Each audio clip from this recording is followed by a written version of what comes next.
Welcome back to Table Talk, where we take our education and our personal experiences and we try to teach you guys how you can improve your communication with your spouse. I'm Kayla. And I'm Kennedy. And today we're going to be talking about comfort food and comfortable conversations. And this is Evie. She's going to be our special guest today. I'm on auntie duty, so hopefully if she has anything to add to the conversation, it's cute and not grumpy. Anyways, so our biggest thing that we want to talk about today is daily communication, and we hope that you guys can learn ways that you can improve your daily communication with your partner. And this is actually a bigger problem than most people realize, because a lot of people who end up getting divorced later on in their marriage say that, and there's not like a super big problem, just say that they woke up one day and they realized they didn't know who they were sleeping next to anymore. They didn't recognize that person, which is understandable because as people, we change throughout life. And if we aren't improving our daily communication, we will wake up to a stranger and we will not recognize the person that we originally married because they've changed and we've changed, and we didn't communicate those changes and we didn't get to know those new people. So one question I wanted to ask you, Kennedy, to kind of start off this conversation is, you've been married a year, but how has your relationship changed from the beginning of marriage? Well, we've grown a lot because of the changes that we've gone through, because we went from dating to kind of talking about our future of being married, and now that we're actually married, what we talk about a lot is what the future will look like with kids, where we're going to move, what career we're going to take on, how we're going to take that on, because I really want to be a stay-at-home mom if my husband's going to kind of take that workload first, or if I'm going to kind of join him before we have a certain amount of kids, because there's lots of ways to do different things. So that's kind of our focus now, which makes sense because, you know, we're growing, we're learning, and we're moving on into more important things in life. So I think it's changed, honestly, for us at least, fortunately, in a good way, that we've grown closer and more, I'd say even more in love and more understanding of what we want as a couple, and then of course for our future family. No, that's awesome. That's awesome, because I think in any stage of relationship we see those changes, and as we experience those changes, we're either going to grow closer to our spouse or we're going to grow further away from your spouse. So it sounds like that you've kind of taken the route where you're growing closer, and you, because we're both at the kind of end of college, and I know your husband and you are in the same kind of boat, you're going to be about to start a new chapter of your marriage on life beyond college, if that makes sense. But that isn't the case for everyone, because again, marriages, and you grow with your spouse, marriages change, life change. You know, it changes probably every time you have a kid. It can change every time you switch jobs, anytime you move. There's like so many milestones that you face with your spouse. And some of the facts I wanted to share, because these kind of blew my mind when I originally heard this in one of the classes, is on average, a married couple only spends 30 minutes like a day talking to each other. And like most likely, that conversation is talking about schedules, talking about logistics of the day, things that need to be done, and less about like, oh, this was my day, this is what it looked like those kind of more casual, more connecting. Yeah, exactly. And I personally see that in my relationship. Not that we spend more than 30 minutes a day. We've only been married for 2 months. We're still very much in the honeymoon phase. But my husband Bryant works full time now, and he often works in the mornings. Like today, he went to work at 8, or he started work at 8, so he had to leave at like 7:30ish. And I work evenings, and so I know I'll be at work when he gets home, and so we'll miss each other, and I won't see him probably until the end of the day, or sometimes I get to see him in between if he gets home before I have to head into work. And so we have more limited time. It's very different from when we were dating and we were living separately.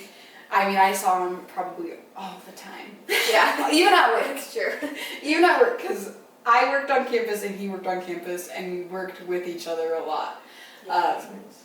Anyways, so things change a lot and we're kind of like, things get busy and it's not that couples don't want to talk more, it's that often they're limited with time and they have other responsibilities.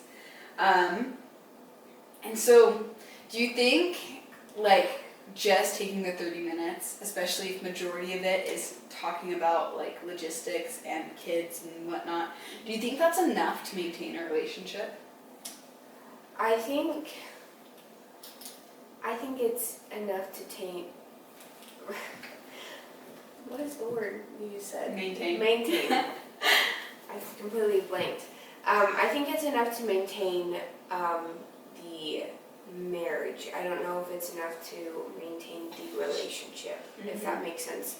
I think because then it doesn't, that conversation you're having or that whatever you're communicating, if it's just that, it's not going to go into, oh, like, you did this, like, it's not going to be connecting as much. It's just going to be almost like if you're talking to a colleague or an acquaintance. It's not going to be as bonding as, I don't know, if you were to be like, how was your day? And then talk about what went on and go into details and be understanding if something's going on. And does that make sense? It's just, it's not, it might maintain a marriage but not a relationship. Absolutely, and something I wanted to connect to that is our food of the day, which is tomato soup and grilled cheese.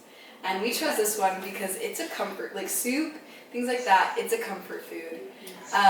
And when my husband and I make dinner for each other or just in general, we have our quick and easy food, which isn't necessarily a comfort food. Right now it's kielbasa sausage with potatoes and onion, throw it in the air fryer for like 20 minutes and it's done. It's really quick, it's easy, and it does the job of like, we're fed, okay? We're fed at the end of the day.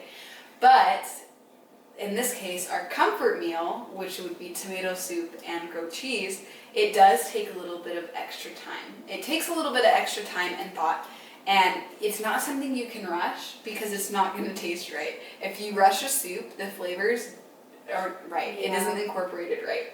And so I think in any marriage, in any relationship, we need to make time. It's okay to have those quick dinners sometimes, those quick conversations. The business, it's important. It gets the job done. Right.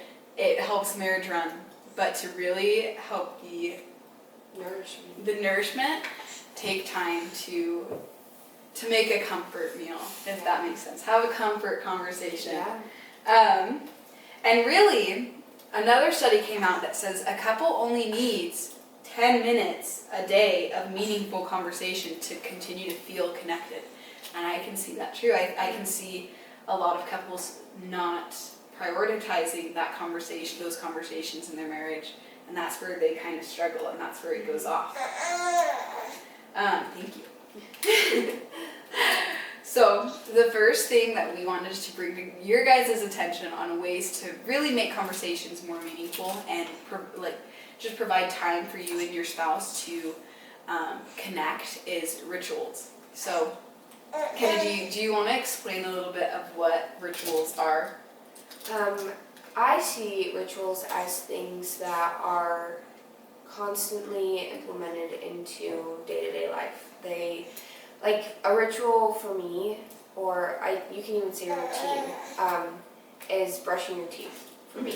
And I honestly think that should be for everyone, but I agree. But like for me, if I don't brush my teeth in the morning or night and then floss, I feel like I'm filthy. I feel like something's off, something's weird.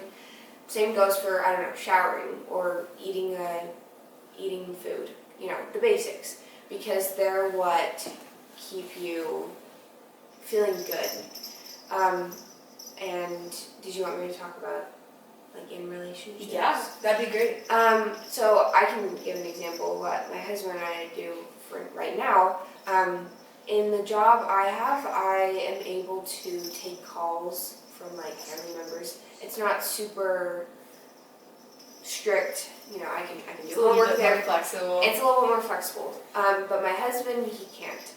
But what he does, and every time I'm at work, I wait for his calls because every time he has a break, he has 2 of them for 10 minutes each. He'll call me, and I'll wait, and I'll sit there, and we'll just talk. Mm-hmm. And so that's just kind of what we've gotten used to. And then what we do after that is like he'll come pick me up after he's done, and we'll talk about what we were talking about in those calls. We'll kind of reconnect in that conversation, and then I'll take it to the rest of the night as we're like getting ready for bed, and like pillow talk's really fun. You know, just chatting it up right before you go to bed.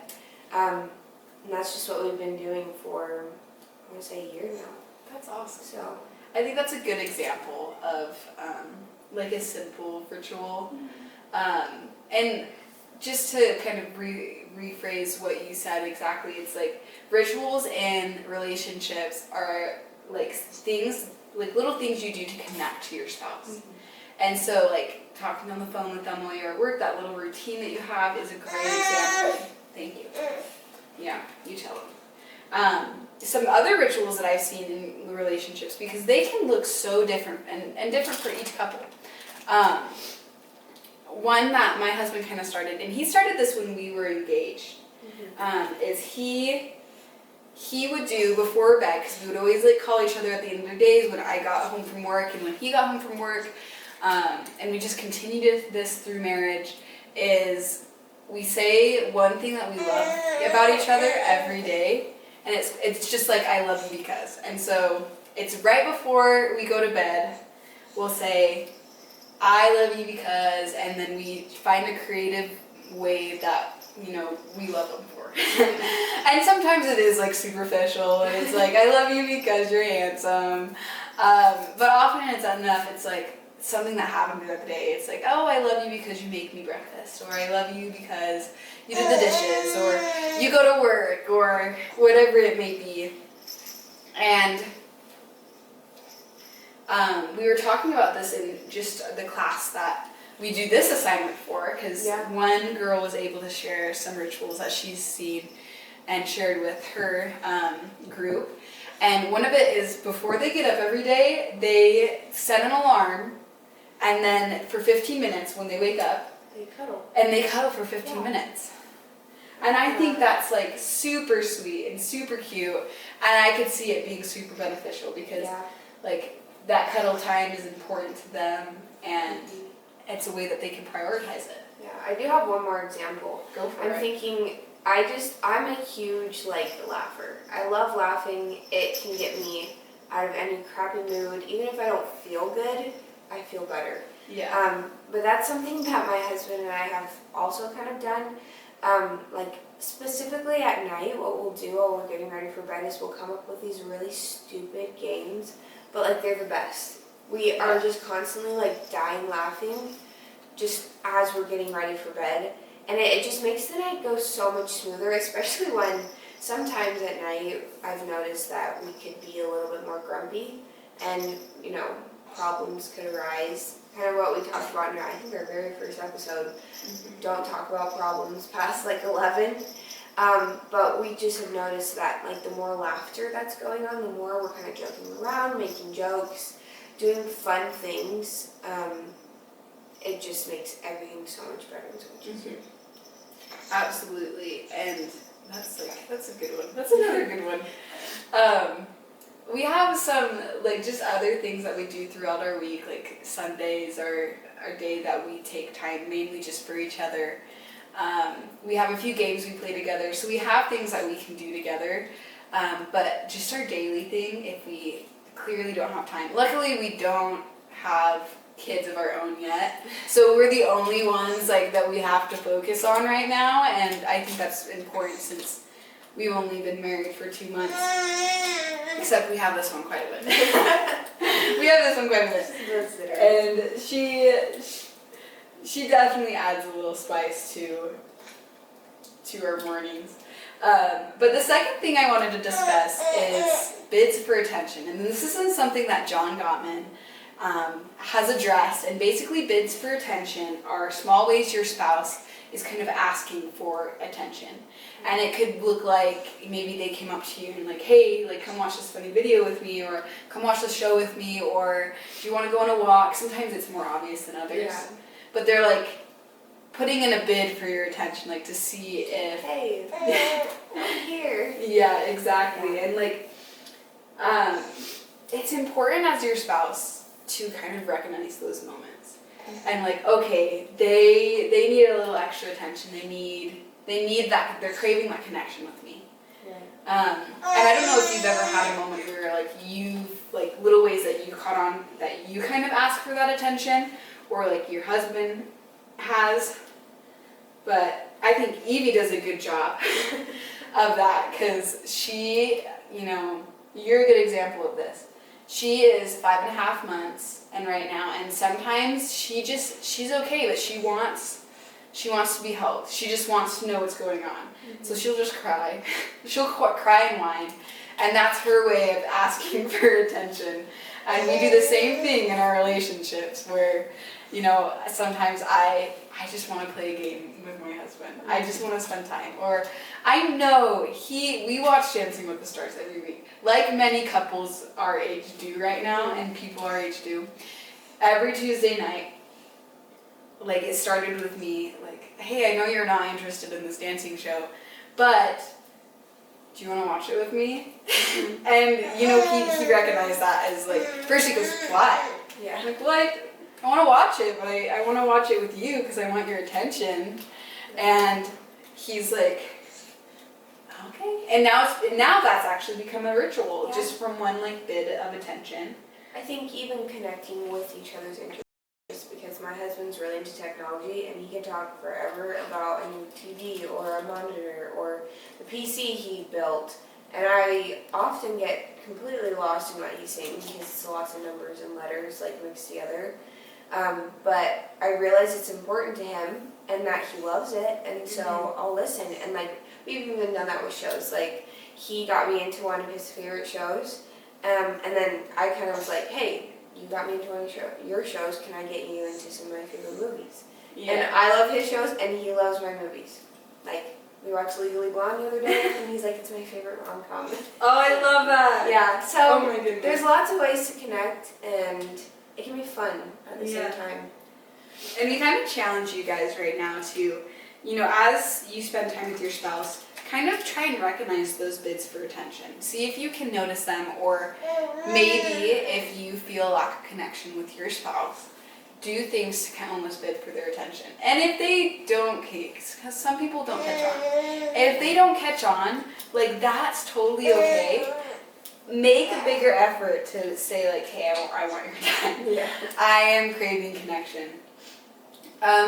And I guess that leads to kind of a more obvious thing that couples can do that can totally be a weekly ritual, and I highly recommend it to be a weekly ritual. But that's date nights. So what do you, because you and your husband are both in college, and you guys both work. And so what do your date nights look like right now? They're usually very, well, and I wouldn't even think we label them as date nights, but they are, if like you think about it. But the time we have off, which is not that often, but the time we have off we'll take to go, we're big like drinks people in terms of fun drinks. We don't drink alcohol, so that's out of the picture, but we love going to different soda shops. We love going to gas stations and finding new energy drinks, or just fun like vitamin waters, or just different things that we can like literally drive around the town and people watch and drink our drinks or go get a treat and just talk the entire time. Mm-hmm. And so that's kind of like what we say is a date night, and I would guess that it would happen at least once a week. And then the time we do have off, we will go out. And we mostly focus on like special occasions for like bigger date nights. but even the little things count a lot because I look forward to, like, when it's like, all right, let's go get our drink, and I'm like so excited to just sit in the car and like just drink my drink and drive around. No, So I love that. yeah, No, that's a good one because I mean this will change probably as we grow up and stuff and as we introduce kids into our lives, but I know before I was married, I was saving a lot more money just living here because scholarships paid for my like housing, and I had like a good savings account, and like groceries weren't expensive because it was one and it would last me forever. And guys eat so much. They eat so much, and so like groceries are more expensive now. Our bills are more expensive because we have rent, we have like our gas bill, our electricity bill, all that. And I'm still in college. right. And so things have changed, and our date nights look different. Right now, our weekly date night is, of course, like Dancing with the Stars. We make that a big point. Sometimes we get a treat, and I know, like, these are what date nights are supposed to look like right now, is those free activities. Often enough, our date nights, we're staying in, we're using what we already have lying around. Sometimes it's just like, let's make dinner together. Yeah. But when I think of like date nights in this sense, I always think of my parents because my dad was not my mom's first marriage. She came into the relationship with a kid already, and so like instantly, they've never known life without kids. They've been married for 25 years now, and so like their entire marriage, they've always had kids. And they were poor. They were really poor because, you know, my dad had to go through college, and he had no like stable job at the time, and so they were just starting off. They already had kids, and they just had to save money. It's like all of their date night money would go towards babysitters. And so they would spend all their date night money that they saved up on a babysitter, and they'd take 50 cents and take it to Arctic Circle, and they just like get ice cream cones.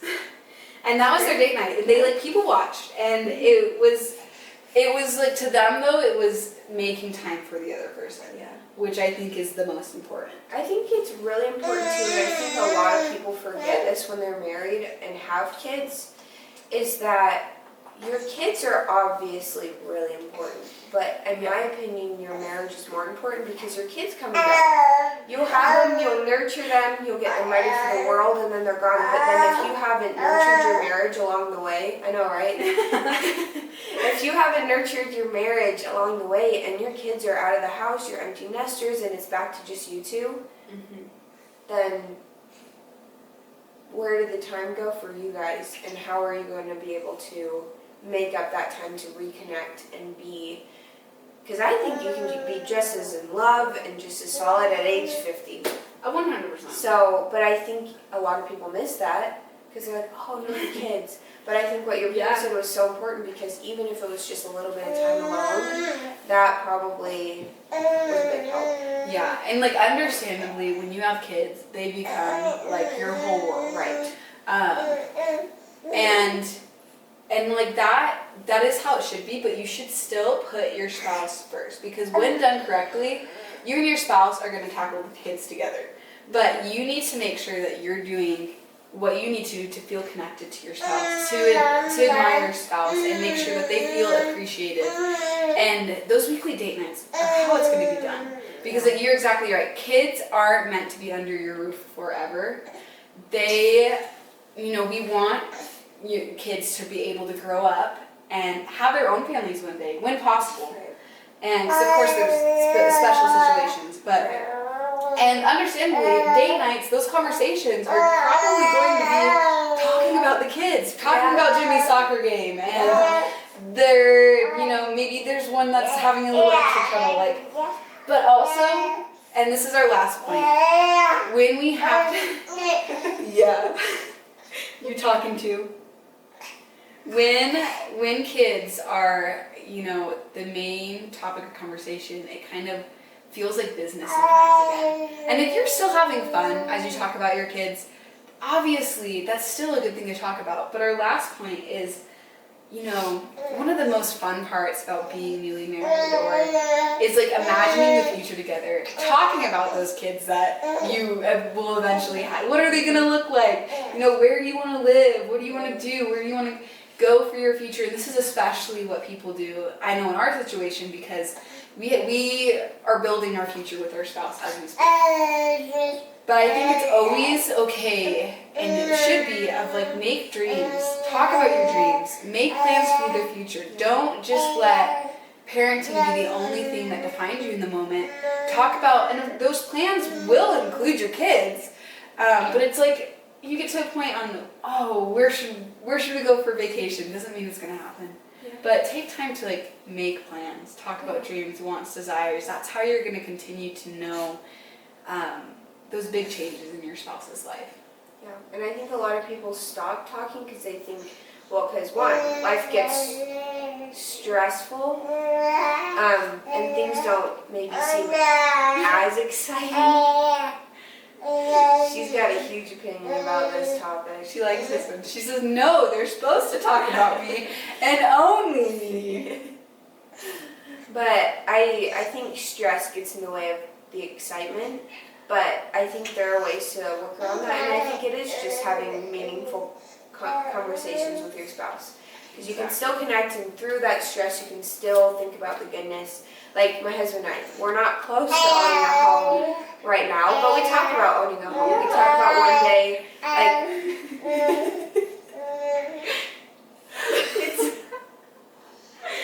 we talk about one day owning a home, and like we'll go through Hobby Lobby or the store, and we're like, wow, like I really want to get this, but I have no place to put it for Christmas, so I'm not going to buy it yet. But then we think, oh wow, but like imagine like when we do have a mantle and a fireplace, and we can put this up there, and that's something that we love. Even though like owning a home can be stressful in that regard, owning a home and making your home like your house your home for your just like for the memories and for the nurturing, it can be really fun too. 100%. That's the fun part about marriage, is having those conversations and like continuing to have those conversations. But that is the end of what we have to talk about today. We hope that you guys were able to learn new ways, or maybe reminded of new ways that actually work, that improve daily communication in your marriage. And we challenge you to find a way to improve daily communications. And if you have maybe fun date nights that you've gone on, or different rituals that you have in your relationship, please comment down below. Next week, spread the word. Yeah. Next week we're going to be talking about setting expectations and communicating expectations. So we hope you guys can join us for that, and we'll see you next time.